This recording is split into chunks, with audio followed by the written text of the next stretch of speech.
Hello दोस्तों, हमारे channel पर आपका स्वागत है। आज की हमारी कहानी है आईना। भाभी, आपको दोपहर में अपने कमरे में जाने की क्या ज़रूरत है? यहीं बैठा करिए। माँ को अकेला मत छोड़ा करिए, उनका सहयोग किया करिए। कोई आता जाता है तो क्या कहेगा कि नई बहू सास को अकेला छोड़कर अपने कमरे में चली गई। भाभी, आपका पल्लू सिर से कैसे खिसक गया? ऐसी साड़ी पहनने से क्या फ़ायदा जिसमें पेट पीठ सब दिखें? कायदे से पहना करिए। कुछ तो नारित्व की गरिमा का ध्यान रखा करिए। हर समय सर उगाड़ कर चलती हैं। भाभी, आपने लिपस्टिक का ये कौन सा शेड लगा लिया गमारो जैसा? इतनी ऊंची ऊंची साड़ी पहनती हैं। आप शहर में ब्याह कर आई हैं। आप अपना गांव देहात भूल जाइए। ये है विशाखा जी की 4 भाइयों की अकेली बहन। गजब नकचड़ी, और अपने आप को एकदम परफेक्ट और सामने वाले को एकदम फुहर समझती। बड़े भाई मानस के साथ ही माँ बेटी दोनों रहती। बाकी तीनों भाई बाहर रहकर पढ़ लिख रहे थे। माँ देवकी जी भी कभी कुछ नहीं कहती, बल्कि हंसकर उसकी हरकतों को और भी समर्थन देती। बड़े भाई मानस की शादी होकर भाभी राधिका ब्याह कर इस घर में आई। अच्छी खासी पढ़ी लिखी राधिका विशाखा को समझ नहीं आती। वो हर समय उसके कामों में मीन मेख निकाल कर उसे सुनाती रहती। अपना तो कोई काम में उसका सहयोग करती नहीं, और जो काम राधिका करती उसमें कमी ही कमी निकालती रहती। एक सास जो काम करती वो सब विशाखा करती थी। देवकी जी खुद तो बहू को ज़्यादा कुछ नहीं कहती थी, लेकिन बेटी को भी कभी नहीं रोकती थी कि बहू के साथ ऐसा व्यवहार मत करो, उसे अपनापन प्यार दो जिससे उससे भी खुशी मिले। आज राधिका को अपने पति मानस के साथ उनके एक दोस्त के यहाँ जाना है, और वो खूब अच्छे से तैयार होकर बाहर आई। मानस ने भी आंखों ही आंखों में उसकी तारीफ की। विशाखा से ये देखा नहीं गया। भाभी, आपने ये कौन सी साड़ी पहन ली? बिल्कुल अच्छी नहीं लग रही। मेरा भाई इतना हैंडसम स्मार्ट, और आप उसके साथ बिल्कुल अच्छी नहीं लग रही हैं। जाइए, जाकर साड़ी बदल कर आइए। चलिए, मैं निकाल कर देती हूँ। और ये काजल तो आप बिल्कुल मत लगाया करिए, आपकी आंखों में अच्छा नहीं लगता।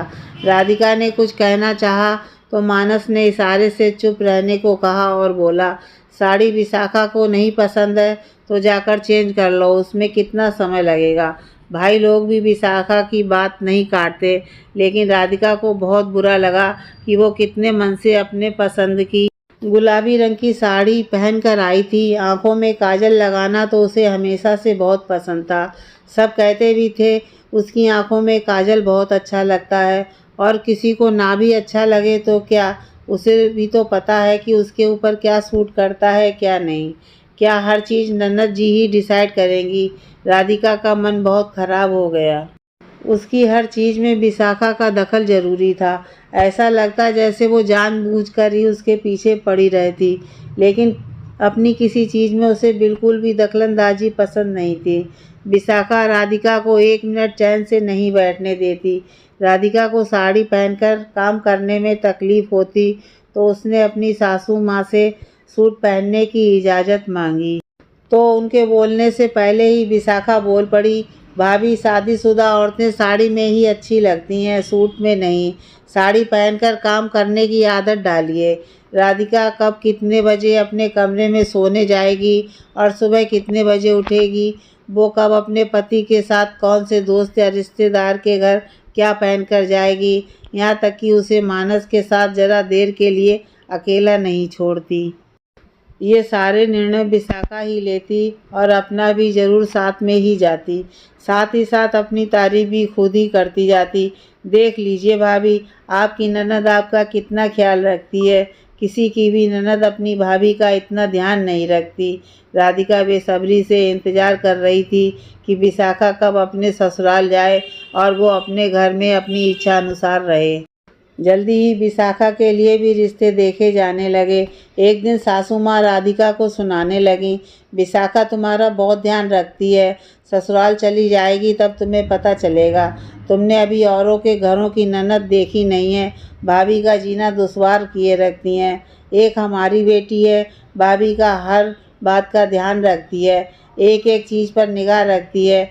ऐसी ननद ढूंढने से भी नहीं मिलेगी। बहुत भाग्यशाली हो तुम। काश कि सासू माँ ननद रानी को भी उनके जैसी एक नहीं दो दो ननद मिले। मैं भी ईश्वर से प्रार्थना करूँगी कि जीजी को भी ससुराल में उन्हीं की प्रतिमूर्ति नंदे मिलें, तभी तो उन्हें भी मेरी तरह ननद के सुख मिलेंगे। वरना तो जीजी को पता ही नहीं चलेगा कि अनजाने में ही उन्होंने मेरे ऊपर कितने उपकार किए हैं, जिनका एहसान तो मैं कभी चुका ही नहीं पाऊँगी। आज राधिका ने बड़े ही प्यार से सासू माँ और ननद जी को आईना दिखा दिया। राधिका की बातें सुनकर माँ बेटी एक दूसरे का मुंह देखने लगी। कहीं राधिका की प्रार्थना सच में ईश्वर ने सुन ली तो ससुराल में क्या हाल होगा।